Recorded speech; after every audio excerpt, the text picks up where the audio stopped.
What if I told you you could take a Caribbean cruise for less per night than staying at a Holiday Inn? That includes food, entertainment, and ocean views. It sounds like the deal of the century, so why does half the internet roast this cruise line like it's some sort of floating punchline? Something clearly doesn't add up, because even with all the mixed reviews and memes, this cruise line isn't just surviving, it's growing, upgrading, and somehow turning first-time cruisers into loyal fans. So how are they pulling it off? And more importantly, is it actually worth your time?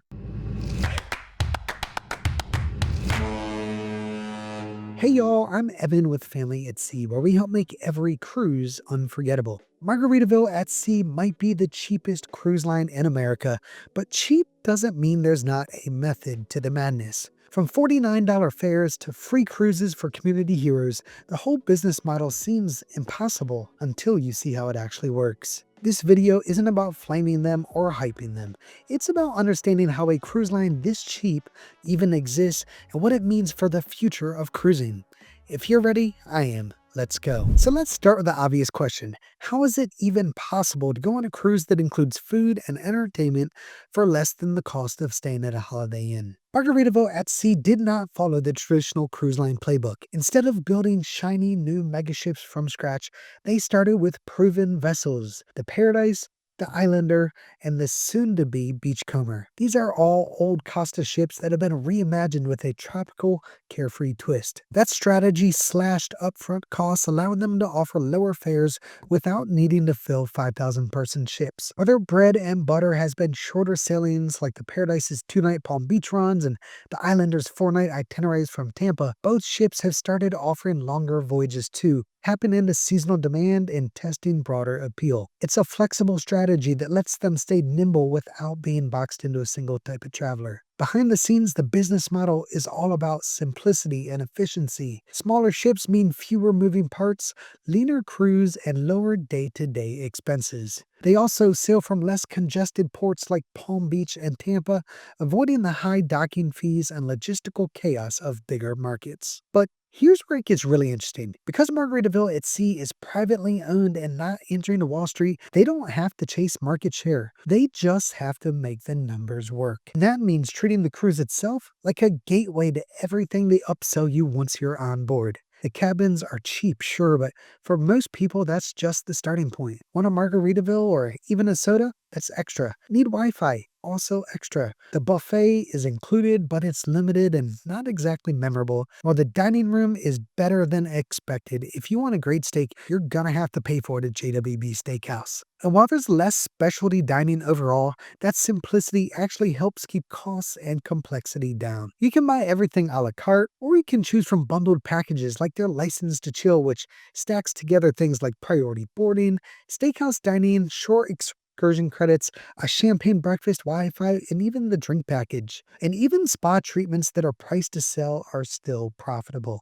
And the thing is, it works, because when the base price is dirt cheap, people feel better about splurging once they're on board. It's like checking into a budget resort and then realizing all the stuff you actually want costs extra. And when you run a tight ship, literally, this kind of model can still be profitable, especially when you're not chasing Wall Street's approval. Just $49 bookings and a whole lot of drink packages. And speaking of those deals, Margaritaville at Sea's Black Friday sale is already live, and the prices are honestly hard to believe. I priced out a 5-day sailing on their newest ship, the Islander, for a family of 4, and it came out to less than $40 per person per day. And that's not just a spot to lay your head, it includes food and entertainment as well. Their current promo gets you 60% off fares, 3rd and 4th guests sail free on select sailings, and up to 50% off their new Cruise Plus bundle, which includes drinks and Wi-Fi. So if you're curious what cruising at this price point actually feels like, this might just be the best shot you'll get. But there's one move that really sets Margaritaville at Sea apart, and it's a lot more strategic than it looks. Most cruise lines quietly fill unsold cabins with casino comps, and Margaritaville at Sea, of course, does that too, but for the moment on a much smaller scale because their casino program isn't fully built out yet. So instead of leaving those rooms empty, they found a better option. their Heroes Sail Free program. It offers free cruises to active duty military, veterans, teachers, nurses, and first responders. And while it sounds like a feel-good campaign because, well, it is, the business case is rock solid too. They're filling low-demand sailings with people who wouldn't have cruised otherwise, people who still buy drinks, book excursions, and tell their friends about the experience. So an empty room becomes a paying customer. Somebody bragging on social media becomes advertising, and a simple gesture builds real loyalty. And it's not just goodwill, it's a win for everybody involved. While big cruise lines chase influencers and high rollers, Margaritaville at Sea is betting on something else entirely: the everyday people who keep the world running. But to really understand why this works, you have to know who owns Margaritaville at Sea to begin with. It's not some cruise veteran or hospitality giant, and they're not a publicly traded corporation like most of their competition. They're owned by Sycamore Partners, which is a private equity firm with a very specific playbook.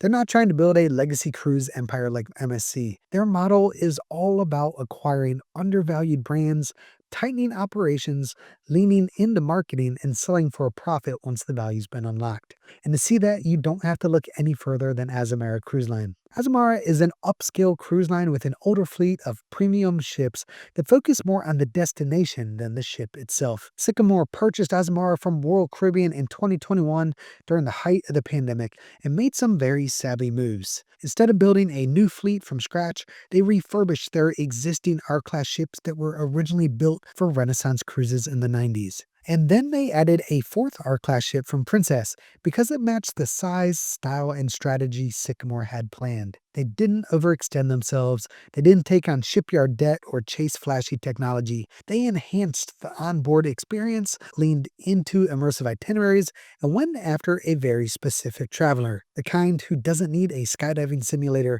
but does want to overnight in Istanbul or dock in the heart of Bordeaux. And that same mindset is driving their growth at Margaritaville at Sea. They didn't build a cruise line from scratch. Instead, Sycamore Partners acquired Bahamas Paradise Cruise Line, the quirky, under-the-radar operator behind the Grand Classica, which would soon become the Margaritaville at Sea Paradise. Rather than scrap the ship, they saw the potential in it. It's a small ship with good bones and a unique business model already in place. And once they had the keys, they gave it a new name, new identity, and fresh branding with a clear plan to replicate the model. And since then, they've added two more ships, the Islander and the upcoming Beachcomber, both formerly part of Costa Cruises. But again, the pattern holds. Acquire aging but solid ships, bring them back to life through targeted upgrades, wrap them in a lifestyle brand, and reposition them to serve very specific cruise markets. It's not about building the biggest fleet. It's about owning their story, refining the experience, and making the math work just enough to scale the brand and make it more valuable, whether they keep it or flip it.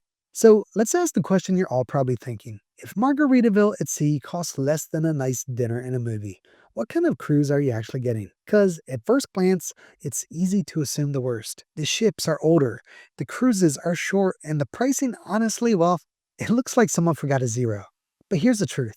It's not some rundown party boat limping out of port. It's a deliberate, focused brand that knows exactly what it is. They're not trying to compete with the Icon of the Seas or sail all across the globe. They're creating something almost no one else in the cruise industry is even attempting. An affordable, fun-first escape that makes cruising accessible for people who thought it was out of reach. No, you won't get marble bathrooms or robotic bartenders, but you will get real entertainment, solid food, clean cabins, and a crew who seem genuinely glad you showed up.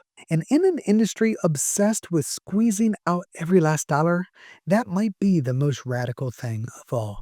But here's the bad news.